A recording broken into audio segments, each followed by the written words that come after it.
Important, क्या लिख देंगे यहाँ पे, मोस्ट इंपोर्टेंट 2025 के लिए।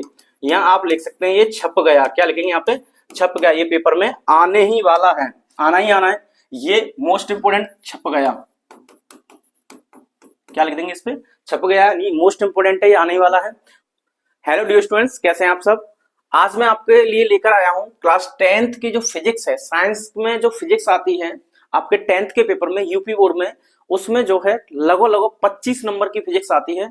और उस 25 नंबर में आपको जो है एमसीक्यू क्वेश्चन और लॉन्ग क्वेश्चन जो आते हैं वो कहां से पूछा जाता है, कौन सा टॉपिक इस बार आने का चांस ज्यादा है। मैंने पिछले पेपर को देखकर ये एनालिसिस किया है कि ये जो टॉपिक मैं जो आज आपको बताने जा रहा हूं इस वीडियो में, वही टॉपिक आपके इस बार के पेपर में आने वाले हैं। तो आप इन्हें जो है इन टॉपिकों को बहुत अच्छे से तैयार करके जाइए, ताकि जितने नंबर की फिजिक्स आए उसमें से आपका एक भी नंबर कट ना हो और पूरे में पूरे नंबर मिल जाएं। तो देखिए यहाँ पर कौन कौन से टॉपिक हैं, फिर से बता रहा हूँ। यूपी बोर्ड 2025 में क्लास 10th में जो फिजिक्स आती है उसमें जो टॉपिक है यही आएंगे, इस बात को मैं आपसे कह रहा हूं। तो स्टार्ट करते हैं। देखिए जो चैप्टर है आपका, जो चैप्टर है प्रकाश परावर्तन तथा अपवर्तन, क्या है, प्रकाश परावर्तन तथा अपवर्तन। यहां से कैसा क्वेश्चन आएगा, तो गोलीय दर्पण कितने प्रकार के हैं, ऐसे क्वेश्चन पूछा जा सकता है। जो लॉन्ग क्वेश्चन आएगा आपका, लॉन्ग क्वेश्चन में उसमें जो है स्टार्टिंग में लिखा हो सकता है गोलीय दर्पण कितने प्रकार के होते हैं और उसके बारे में पूछा जा सकता है। यहाँ पे देखिए गोलीय दर्पण से संबंधित परिभाषाएं जो होती हैं, जैसे कि मान लीजिए ध्रुव की परिभाषा पूछ ले आपको, किसकी पूछ ले, ध्रुव की पूछ ले। वक्रता त्रिज्या की परिभाषा पूछ ले, किसकी पूछ ले, वक्रता त्रिज्या की परिभाषा पूछ ले। मुख्य फोकस की परिभाषा पूछ ले, मुख्य फोकस। तो ये जो परिभाषा है दर्पण से या लेंस से जो संबंधित होती हैं, दर्पण या लेंस से जो संबंधित होती हैं वो आपको पूछी जा सकती हैं। लेकिन ध्यान रखिए ये जो क्वेश्चन होते हैं परिभाषा वाले, ये लॉन्ग क्वेश्चन में आधे करके दिए होते हैं। जैसे 5 नंबर का जो क्वेश्चन है, एक न्यूमेरिकल आएगा, उसमें पूछे दर्पण कितने प्रकार के होते हैं और 1-2 परिभाषा पूछे, तब जाके वो लॉन्ग क्वेश्चन में कन्वर्ट होगा, उससे पहले नहीं होगा। अदरवाइज ये 2-2 नंबर के आने वाले प्रश्न है। तो 6 नंबर का जो प्रश्न आता है वो 2-2 करके आता है। तो यहाँ से टॉपिक उठाए जाते हैं और ऐड किए जाते हैं। गोलीय दर्पण के उपयोग आने के चांस है, इस बार आने के चांस है, इस पे इंपोर्टेंट लिख लीजिए गोलीय दर्पण के उपयोग। गोलीय दर्पण से प्रतिबिंब का बनना, गोलीय लेंस द्वारा प्रतिबिंब का बनना। तो लेंस द्वारा प्रतिबिंब का बनना और दर्पण द्वारा प्रतिबिंब का बनना, इसमें से 2 कंडीशन, 3 कंडीशन बता रहा हूं, वो आप पढ़ लीजिएगा। कौन कौन सी, ध्यान सुनिए मैं बता रहा हूं। पहली, जब वस्तु P और F के बीच में रखी हो, दर्पण में कहां पर रखी हो, P और F के बीच में, ऐसा ही लेंस में कर देना, वहां वो होता है प्रकाशिक केंद्र, ठीक है ना। तो P और F के बीच में रखी हो, दूसरा C पर रखी हो यानी वक्रता केंद्र पर, और तीसरा C से परे रखी हो, मतलब C से पीछे रखी हो। इन 3 कंडीशन को अच्छे से पढ़ लें, यही आपके पेपर में इस बार छपेंगी अगर आएगा तो, अदरवाइज इससे टॉपिक में नहीं आएगा। अपवर्तन के नियम, अपवर्तन पर आधारित क्वेश्चन, तो नियम तो कम से कम पूछेगा, लेकिन एक क्वेश्चन यहाँ पे आपको दे सकता है। यहाँ पर देखिए दर्पण सूत्र व लेंस सूत्र पर आधारित प्रश्न, यहां से आपको प्रश्न जो मिलने वाला है 4 अंक का प्रश्न यहां से आएगा। तो क्वेश्चन 2 या 3 क्वेश्चन को अच्छे से तैयार कर लें, अच्छे से तैयार करने के बाद अच्छे से सॉल्व कर लें। आपको ये पता होना चाहिए हमें कहां पर दिक्कत आती है, उस डिफिकल्टी को दूर कर लें, उस कठिनाई को दूर कर लें, ताकि आने वाले प्रश्न को आप सॉल्व कर पाए। तो इस चैप्टर में बस आपको इतना पढ़ना है। और यहाँ पे जो बता रहा था मैं प्रतिबिंब के बारे में, तो यहाँ प्रतिबिंब के बारे में जो बता रहा था, यहाँ पर देखिए इनमें से कौन कौन सी कंडीशन बता रहा था आपको, वो देखनी है। एक तो ये देखना लास्ट वाला, ये एक तो लास्ट वाला मैं 2025 लिख रहा हूँ, इंपोर्टेंट है मतलब ये। तो एक तो ये देख लेना आप, और एक देखना है आपको जब ऑब्जेक्ट ये वाला, एक केस ये देख लेना, ये सेकंड केस कह रहा हूं मैं। फर्स्ट पे इसे लिखिए, सेकंड पे आप इसे लिख लीजिए, और थर्ड पे मैं जो आपको बता रहा हूं कहां पे बताया था, जब ऑब्जेक्ट सी से पीछे हो, यानी ये वाला, ये वाला। ये 3 डायग्राम अच्छे से आप बना लीजिए, इस चैप्टर में आएंगे तो यही आएंगे। अब बात आती है जो न्यूमेरिकल जो 4 अंक का आता है उसे कैसे सॉल्व करते हैं। यहाँ पे देखिए इन चीजों को याद कर लीजिएगा। दर्पण का सूत्र आपको याद होगा, लेंस का सूत्र भी आपको याद होगा। आवर्धन कैसे निकालते हैं ये भी आपको पता होगा। m = v/u, यहाँ पे क्या होता है, माइनस होता है, यहाँ ध्यान रखें। यहाँ पे क्या होता है, ऋण चिन्ह लगा होता है, इसको अच्छे से ध्यान रखें।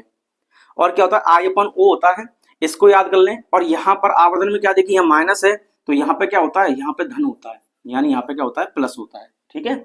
और यहाँ पे देखिए माइनस है, और यहाँ पे क्या है, प्लस है। यहाँ पे प्लस आएगा तो यहाँ माइनस आएगा, यहाँ माइनस आएगा तो यहाँ प्लस आएगा। तो आवर्धन आप याद कर लें, क्योंकि पेपर में अलग से आवर्धन पूछता है, अलग से पेपर में क्या पूछता है, आवर्धन पूछता है। अब आवर्धन निकालेंगे तो उसके बाद प्रतिबिंब की प्रकृति पूछेगा, यानी आभासी होगा, वास्तविक होगा, सीधा होगा, उल्टा होगा, कैसा होगा, वो आप यहाँ से देखेंगे। अगर m की वैल्यू प्लस आती है, m की वैल्यू प्लस आती है, यानी जैसे ही आप इस फॉर्मूले को लगाओगे, अगर दर्पण है तो ये वाला, लेंस है तो ये वाला, तो m की वैल्यू अगर प्लस आती है कोई भी आए, जैसे मैंने कहा m की वैल्यू +2 आ गई, कितनी आ गई +2, तो यहाँ पे m की वैल्यू कैसे प्लस, तो प्लस का मतलब है आवासीय सीधा बनेगा। अगर m की वैल्यू माइनस आ गई, मान लो -2 आ गई, तो माइनस का मतलब है ये वाला, यानी वास्तविक और उल्टा बनेगा। अब 2 का क्या मतलब है, अब ये जो 2 है आपको यहाँ पे कंपेयर करना है, यहाँ पे क्या करना है कंपेयर। अगर m की वैल्यू 1 के बराबर आती है, मतलब 1 आती है, तो वस्तु के आकार का बनेगा। अगर m की वैल्यू 1 से ज्यादा आती है तो वस्तु से बड़ा प्रतिबिंब बनेगा, और m की वैल्यू 1 से कम आती है तो वस्तु से छोटा प्रतिबिंब बनेगा। ठीक है, तो किससे कंपेयर करना है, m से। तो m में 2 चीजें होंगी, कौन कौन सी, m में जो होगा एक तो होगा चिन्ह प्लस या माइनस, और एक होगा यहाँ पे डिजिट, ये डिजिट। तो प्लस माइनस हमें अलग देखना है, प्लस आएगा तो ये वाली कंडीशन आवासीय, और कैसा हो जाएगा सीधा हो जाएगा। और अगर ऋण आता है तो कैसा हो जाएगा, यहाँ पे वास्तविक और उल्टा हो जाएगा, प्रकृति निकलाएगी। अब प्रतिबिंब छोटा है बड़ा है, उसका आकार कैसा है वो हम इस डिजिट से पता करेंगे। अगर 1 आएगा तो ये 1 से ज्यादा होगा, जैसे मैंने यहाँ पे कहा था 2 आया, तो 2 आया, इसका मतलब 2 जो है क्या है, 2 1 से बड़ा होता है, 2 जो 1 से बड़ा होता है, इसका मतलब m का मान 1 से बड़ा है, और m का मान 1 से बड़ा है तो वस्तु से प्रतिबिंब बड़ा बनेगा। ठीक है, ये सारी चीजें आप एक जो है लिख लीजिए और इनको अच्छे से याद करके जाइए। 4 अंक आपको दिलाएंगे यही सारी चीजें। कितने अंक दिलाएंगे, 4 अंक। अब आगे देखिए, ये डायग्राम मैंने आपको बता दिए हैं। नेक्स्ट देखिए, ये जो क्वेश्चन है मैंने यहाँ पे जो लगाए हैं, इनको आप एक बार अच्छे से पढ़ के आप सॉल्व कर लीजिए। आपने सॉल्व कर लिए हैं तो अच्छी बात है, नहीं किए तो इन्हें कर लीजिए, हल कर लीजिए अच्छे से। इंपोर्टेंट क्वेश्चन है ये, 100% कह रहा हूं मैं कि इंपोर्टेंट क्वेश्चन है। ऐसे क्वेश्चन आपके पेपर में आने वाले हैं, पहले भी आए, अब बता रहा हूं। ये मोटर बाइक वाला क्वेश्चन देख लीजिए, पीछे से आ रहे किसी अन्य वाहन को देखने के लिए 4 मीटर, कितना मीटर लगा है यहाँ पे, 4 मीटर वक्रता त्रिज्या का एक उत्तल दर्पण लगा है। पता ना वाहनों में कौन सा दर्पण होता है, उत्तल दर्पण होता है, जिसे पार्श्व दृश्य कहते हैं। ठीक है, तो पीछे देखने के लिए वाहनों में जो लगा होता है वो उत्तल दर्पण लगा होता है। क्यों लगा होता है, उत्तल दर्पण कैसा प्रतिबिंब बनाता है, उत्तल दर्पण कैसा बनाता है, छोटा प्रतिबिंब बनाता है। तो यहाँ पे एक और चीज देखिएगा, ये जो m की वैल्यू आती है, ये जो m की वैल्यू आती है, ये m की वैल्यू 1 से हमेशा कम होती है। किसके लिए, उत्तल दर्पण के लिए। किसके लिए, उत्तल दर्पण के लिए। उत्तल दर्पण के लिए m का मान जो है 1 से हमेशा कैसा होगा, छोटा होगा। सॉरी ये वाला, हाँ यही, तो m का मान 1 से छोटा होगा उत्तल दर्पण के लिए। पेपर में पूछा सकता है उत्तल दर्पण के लिए आवर्धन का मान होता है कितना, तो m के बराबर, मतलब आवर्धन 1 के बराबर हो जाएगा। इस कंडीशन में लिखे होंगे, चौथा ऑप्शन भी दिया होगा। तो आपको ये देखना है कि उत्तल दर्पण जो होता है छोटा प्रतिबिंब बनाता है, यानी m की जो वैल्यू होगी 1 से कम होगी। ठीक है, और अवतल के लिए कैसे हो जाएगी, 1 से ज्यादा हो जाएगी। अब यहाँ पे देखिए, ये प्रश्न को आप अच्छे से पढ़ लीजिए जो यहाँ पे दिख रहे हैं आपको। ये चैप्टर 1 की बात हो गई। गोलीय दर्पण कितने प्रकार के होते हैं, जो मैंने टॉपिक में बताया था, इनके नाम लिखिए। किसी गोलीय दर्पण के वक्रता केंद्र में मुख्य अक्ष की परिभाषा दीजिए। तो मैंने आपको क्या कहा, ये सारी चीजें मिक्स आएंगी। फिर आपको एक सवाल दिया जाएगा, यहाँ पे देखिए, एक उत्तल दर्पण की फोकस दूरी 30 सेंटीमीटर है। तो उत्तल दर्पण की बात हो रही है, तो f की वैल्यू कितनी आ जाएगी, +30 सेंटीमीटर। क्यों, क्योंकि उत्तल है, उत्तल के लिए कैसा आंसर आएगा, f का मान प्लस आएगा। कैसा आएगा, f का मान प्लस आएगा। यहाँ पर देखिए, उत्तल के लिए f का मान प्लस होता है और f का मान माइनस होता है। अवतल के लिए हमेशा ऐसा होता है।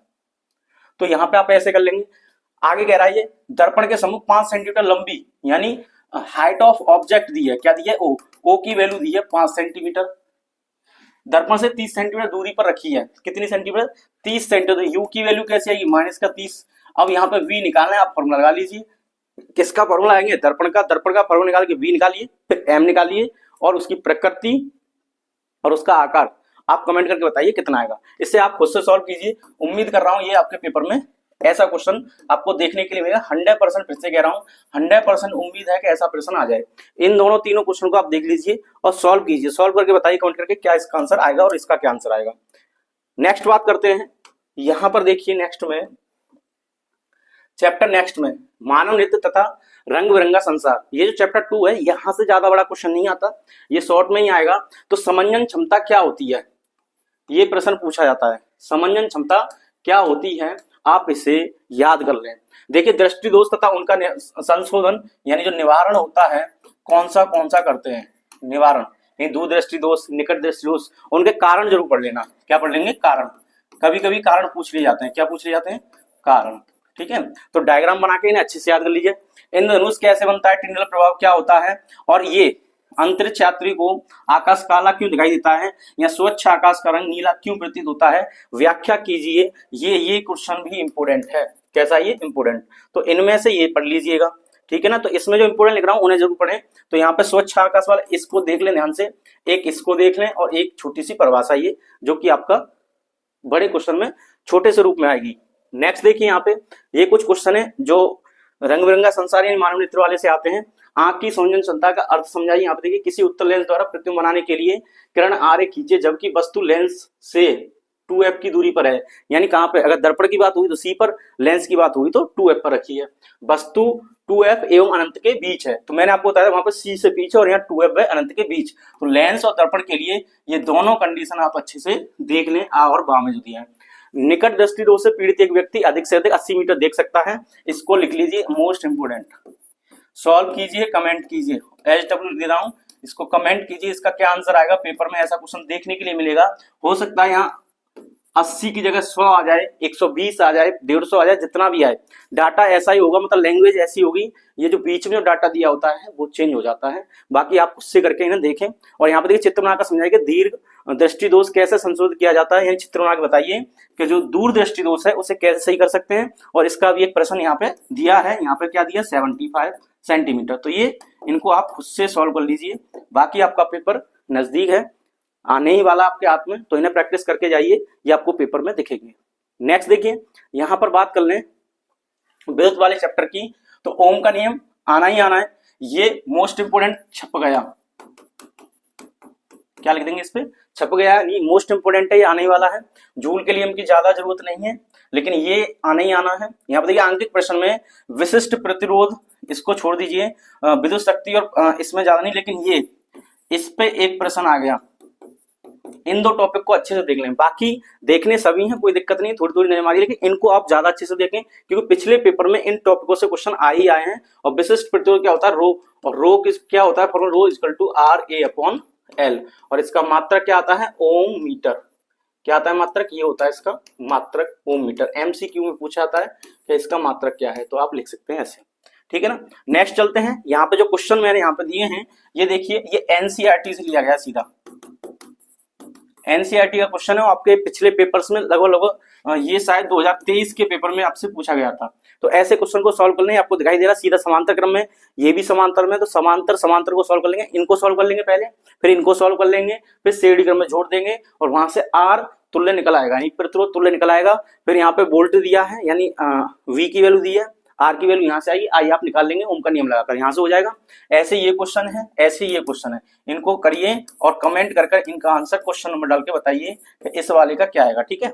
तो आप इन्हें खुद से सॉल्व कर लीजिए, देख जाइए, ऐसे प्रश्न आपके पेपर में आने वाले हैं। यहाँ पर देखिए अगला क्वेश्चन, अगले क्वेश्चन में क्या कह रहा है, यहाँ पे 2 ओम, 3 ओम, 6 ओम, कितना ये 2 ओम और कितना 3 ओम, 3 ओम और ये कितना 6 ओम की तीन प्रतिरोध किस प्रकार जोड़ा जाए ताकि 4 ओम और 1 ओम तुल्य प्रतिरोध प्राप्त हो।